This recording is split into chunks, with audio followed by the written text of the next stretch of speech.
Hey everyone, thanks for joining us here at DLTV. We're going to take a look at the season's NL playoff preview, and let's get started right away with the play-in game between the 8th seeded A-Ball and 9th seed X-Men. This is an interesting matchup. These two teams just concluded their regular season by facing one another, and A-Ball got off the schneid by winning their season's first game, taking that game 52-48 in overtime. Ironically, these two teams met first in the regular season opener way back in August, and that was a game that went to the X-Men 44-32, and that happened to be the X-Men's last win on the season. So that means they've had an 8-game losing streak since, and so this game, which is essentially the best of three, if you'll look at it that way for the two, coming up this week is going to be very pivotal as both will have much to prove.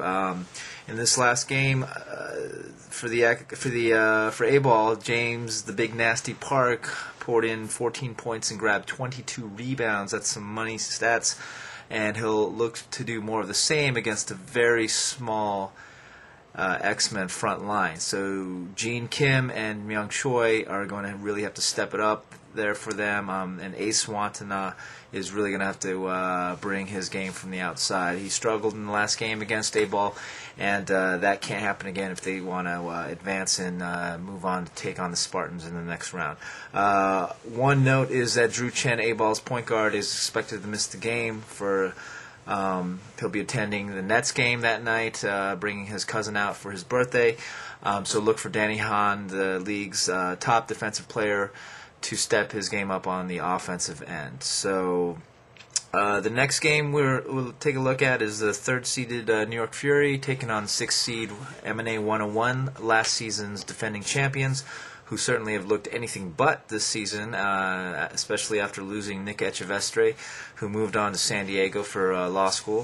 101 did snare a double seed slot this past Sunday by beating Gen X, so kudos for them, to them for doing that. But against the Fury, this game really, on paper, is the Fury's to lose. These two teams met back in August, and the Fury smoked them by 30 points, and quite honestly, unless Usama Nasruddin drops 50, I don't really see 101 doing much against the Fury.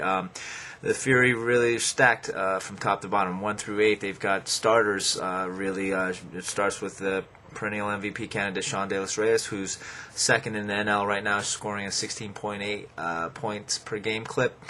Doing it all again.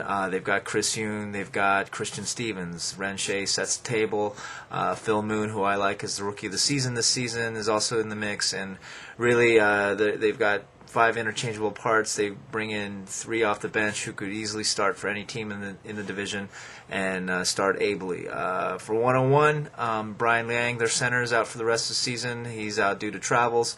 Mo Guman's always likely not to show up due to his residency work, and this team really is a joke this season. They had chemistry issues. They haven't had any sort of consistency with their starting lineup, and it shows. You can't play championship caliber ball without commitment, and there's not a single guy on this team that has that. So I expect the Fury to roll in this game, particularly since they carry the NL's second best offense, scoring at just slightly under 60 points a game, while 101 is by far the worst defense in the NL, giving up over 61 points a game. So look for the Fury to roll in this, move on to the second round, and 101 to drop to the loser's bracket. The next game, we have the 3rd-seeded Cruisers taking on 7th seed Gen X. Gen X this season has been a tough luck team. They've lost 6 of their 7 games by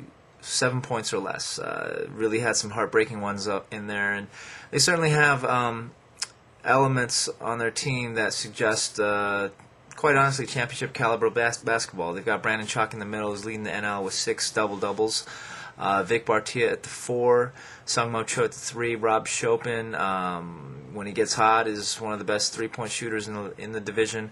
And the difference, Danny Wang at the 1, I look at them, they've got 1 through 5, they've got solid players. Their problem, however, comes in the form of their bench. They oftentimes come with only 5 players, sometimes less, and without a bench, you can't win in this league. It's as simple as that. This is not intramurals. This is the Dream League. The Cruisers, on the other hand, understand that well. This cohesive team has been around for years, and they have a squad that is as deep as New York Fury, 1 through 8. Gary Young and David Chang come off the bench and give Stan Young and CB Liu, plenty of rest to stay fresh for the late minutes of the game at guard. And certainly their bigs, Tony Hu and George Chan, who have 6 double-doubles between them, are, 2 is greater than 1. They'll be able to offset Brandon Chalk's sure to be double-double with their inside play. So you throw in the Chu brothers, the rookie call-ups from the Hype Beasts this season, Howie and Leon, and you can begin to see how deep the Cruisers exactly are. So again, this is a game that on paper looks like the Cruisers. That one loss that the Gen X team did have of over 7 points, well, wouldn't you know, it was against these Cruisers, 74-62 back a couple months ago. And I see a similar result happening again this time in that 10 to 12 point frame. Gen X, sorry, great squad, but you guys have some chemistry issues to work out and got to go out and get some bench players to help your cause. The last game on the docket for the first round is the 4th-seeded Super Soul Sonics taking on 5th-seed Tri-State Invasion. This is an interesting matchup on paper, as both teams finished 6-3 this season. With their 10-point victory a few weeks back in the head-to-head matchups, the Super Soul Sonics gained the 4th seed edge over the 5th-seeded Tri-State in the tiebreaker. One thing to note is Tri-State, while they did drop 3 of their last 4 and finished 6-3 after looking like they might run the table, their losses have come at the expense of not having several of their key players around. The Clemente brothers, Ian and Chris, have not been around for the last few weeks, and that's dropping about 37 points a game off their offensive totals, so that's going to hurt anyone. Kevin Park has been out with some ankle problems, and the list goes on and on. So I look for Tri-State to bounce back, but that's primarily also because of the fact that the word is out of the Super Soul Sonic camp that they'll be without their 2 centers for the first couple playoff games. Yoshikazu Tomi, Y2K, as well as Tom Nierenberg are both going to be out in Japan for a couple of weeks, and without their inside presence, Bang Lee Takanuchi can only do so much.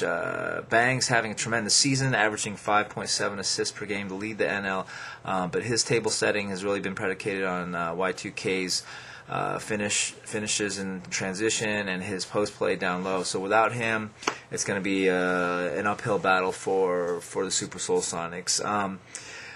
So the number 1 seeded Spartans are sitting back, chilling. They're waiting to take on the winner of the 8-9 game, and we'll get to that next week after the first round of games are over. We'll take a look back at what happened and a preview of the next round. So until then, thanks for joining us here again on DLTV, and we'll see you next time.